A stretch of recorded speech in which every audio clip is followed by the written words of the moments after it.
Alors nous sommes le jeudi 5 septembre 2019, nous sommes de retour en conférence de presse à la mairie de La Seyne-sur-Mer. Je crois que ça va être un moyen de valoriser essentiellement le travail qui est fait depuis des années et des années dans le cadre d'un partenariat autour des enjeux de l'éducation des enfants et des jeunes entre l'éducation nationale et tous les autres acteurs éducatifs que sont ceux qui interviennent sur le champ de l'animation, du sport, de la culture, de telle sorte qu'on crée tous ensemble les meilleures conditions possibles pour permettre aux futurs adultes du territoire d'être des citoyens à part entière. Ça va être le moyen de conforter, mais également de développer des partenariats très concrets autour de temps éducatifs qui peuvent être co-conduits par des professeurs, d'un animateur culturel, dans l'intérêt de la diversification des pratiques pédagogiques pour que le maximum d'enfants ou d'adolescents puissent en tirer parti.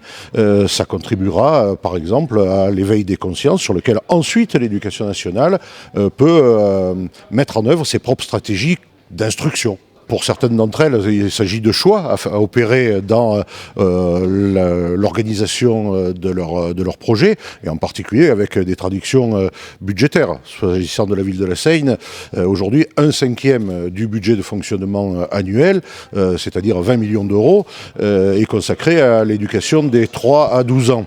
Pour autant, les difficultés auxquelles les collectivités, dont les communes, sont confrontées aujourd'hui, font que ces compétences que les communes se sont données en matière d'éducation, de périscolaire, de sport, de culture, sont fragilisées parce que ce sont des compétences volontaires et que nous devons d'abord assumer nos compétences obligatoires.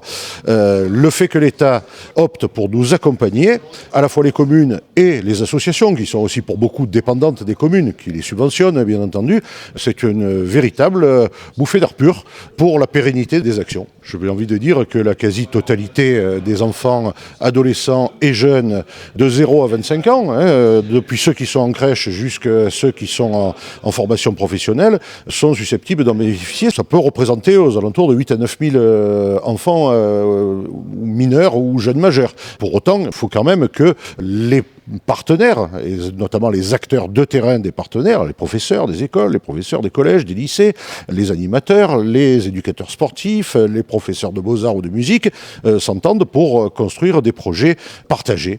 C'est ce que le ministère de la Ville et du Logement d'une part et le ministère de l'Éducation nationale d'autre part ont l'intention d'impulser avec non seulement des moyens financiers qui vont être annoncés sous peu par les ministres, mais également un dispositif d'accompagnement et d'évaluation.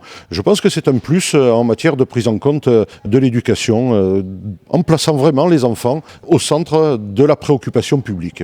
Non, vous savez, pour l'instant, je suis dans la phase où je suis au travail, vous l'avez vu, on travaille sur les cités éducatives, on travaille sur l'urbanisme, on travaille sur la sécurité urbaine, on a beaucoup de travail.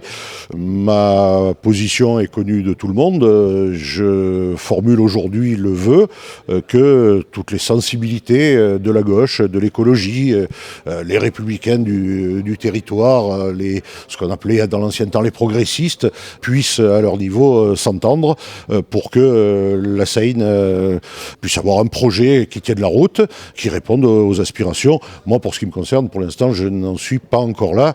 A priori, je confirme ce que j'ai dit en 2007 et en 2013, c'est-à-dire un an avant les élections municipales précédentes.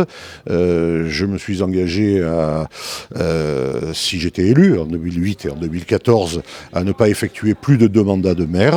Je suis toujours sur cette position-là. Si les circonstances devaient évoluer pour quelque raison que ce soit, je me prendrai le temps de la réflexion.